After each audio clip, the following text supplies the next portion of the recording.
गांव के बीचों बीच एक विशाल बरगद का पेड़ था। ये पेड़ इतना विशाल और पुराना था कि इसे गांव का सबसे पवित्र स्थान माना जाता था। इस पेड़ की शाखाओं पर एक खास पक्षी रहता था, जिसे गांव के लोग भविष्य कहते थे। पक्षी का नाम उसके अद्भुत गुणों के कारण रखा गया था।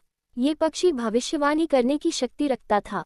गांव के लोग उसकी भविष्यवाणियों पर पूरी तरह विश्वास करते थे। लेकिन भविष्य पक्षी की एक शर्त थी, वह केवल सच्चे, ईमानदार और मेहनती लोगों की मदद करता था। लालची, स्वार्थी या झूठे लोगों को वह कभी जवाब नहीं देता था।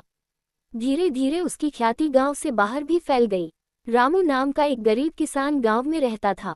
वह मेहनती और ईमानदार था, लेकिन किस्मत उसका साथ नहीं दे रही थी। इस साल उसके खेत की फसल पूरी तरह सूख चुकी थी। आसमान से बारिश की एक बूंद भी नहीं गिरी थी। उसके पास न तो खाने के लिए अनाज बचा था और न ही खेतों की देखभाल करने के लिए पैसे। रामू का परिवार भूख से बेहाल था। उसकी पत्नी और बच्चे हर दिन रोते थे।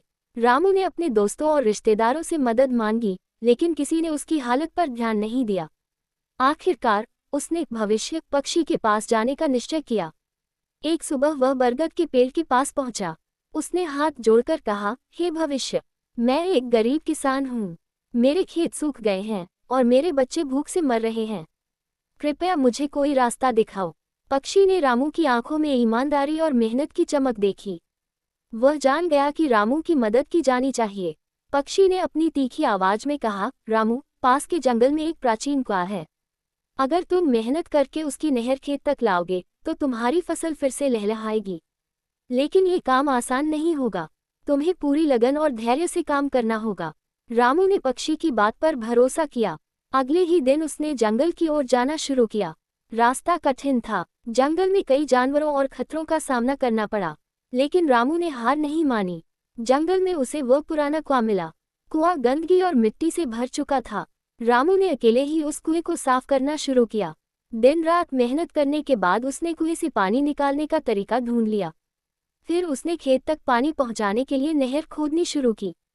कई हफ्तों की कड़ी मेहनत के बाद उसका खेत पानी से भर गया। कुछ ही समय में उसकी फसल लहलहाने लगी। रामू और उसका परिवार फिर से खुशहाल हो गया।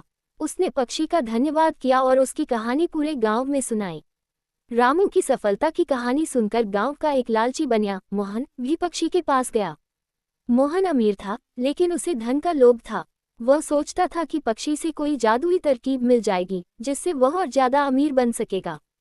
मोहन बरगद के पेड़ के पास पहुंचा और पक्षी से कहा, हे भविष्य, मुझे बताओ कि मैं और अधिक धनवान कैसे बन सकता हूँ। पक्षी ने मोहन की आंखों में लालच देखा। उसने कोई जवाब नहीं दिया और चुपचाप बैठा रहा। मोहन को गुस्सा आया। उसने गुस्से में कहा, मैंने तुमसे सवाल किया है, इसका जवाब दो। पक्षी ने अपनी शांत आवाज में कहा, तुम्हारा लालच तुम्हारे विनाश का कारण बनेगा। अगर तुम अपनी आदतें नहीं बदलते तो तुम्हारे पास जो कुछ है वह भी चला जाएगा। मोहन ने पक्षी की बात को मजाक में लिया। उसने अपने व्यापार में और ज्यादा मुनाफा कमाने के लिए धोखाधड़ी शुरू कर दी। वह गरीब किसानों से झूठ बोलकर उनका अनाज सस्ते दामों में खरीदने लगा। लेकिन कुछ ही महीनों में उसकी सच्चाई सबके सामने आ गई। गांव वालों ने उसका बहिष्कार कर दिया। उसकी दुकान बंद हो गई और वह कर्ज में डूब गया। मोहन को अपनी गलती का एहसास हुआ, लेकिन तब तक बहुत देर हो चुकी थी। एक दिन गांव में खबर फैली कि नदी में जलस्तर तेजी से बढ़ रहा है। कुछ ही दिनों में बाढ़ आने की संभावना थी। गांव के लोग घबरा गए। वे अपने परिवारों और सामान को सुरक्षित करने का तरीका ढूंढने लगे। आखिरकार सबने पक्षी भविष्य के पास जाने का निर्णय लिया। उन्होंने पक्षी से कहा, हे भविष्य, कृपया हमें बताओ कि हम इस बाढ़ से कैसे बच सकते हैं। अगर बाढ़ आई तो हमारा पूरा गांव बह जाएगा। पक्षी ने गांव वालों को ध्यान से देखा और कहा, तुम्हें एकजुट होकर काम करना होगा। गांव के चारों ओर एक मजबूत बांध बनाओ। अगर तुम मिलकर मेहनत करोगे तो इस आपदा से बच सकते हो। गांव वालों ने पक्षी की बात मानी। हर घर से लोग निकलकर बांध बनाने में लग गए। बच्चे, महिलाएं और बूढ़े सब ने अपनी अपनी क्षमता के अनुसार काम किया। कई दिनों की मेहनत के बाद गांव के चारों ओर एक मजबूत बांध बनकर तैयार हो गया। जब बाढ़ आई तो पानी बांध से टकराकर बह गया और गांव सुरक्षित रहा। गांव वालों ने पक्षी का धन्यवाद किया और उसकी बुद्धिमानी की सराहना की। कुछ वर्षों बाद पक्षी बूढ़ा हो गया। अब वह ज्यादा उड़ान नहीं भर पाता था। उसकी आवाज भी पहले जैसी तेज नहीं रही। एक दिन उसने गांव वालों को बुलाया और कहा, अब मेरा समय पूरा हो चुका है। मैं यहाँ से जाने वाला हूँ, लेकिन जाने से पहले मैं तुम्हें एक महत्वपूर्ण बात बताना चाहता हूँ। मेरी भविष्यवाणियाँ केवल उन लोगों के लिए थीं जो सच्चे और मेहनती थे। तुम्हारे जीवन का असली भविष्य तुम्हारे कर्मों में छिपा है।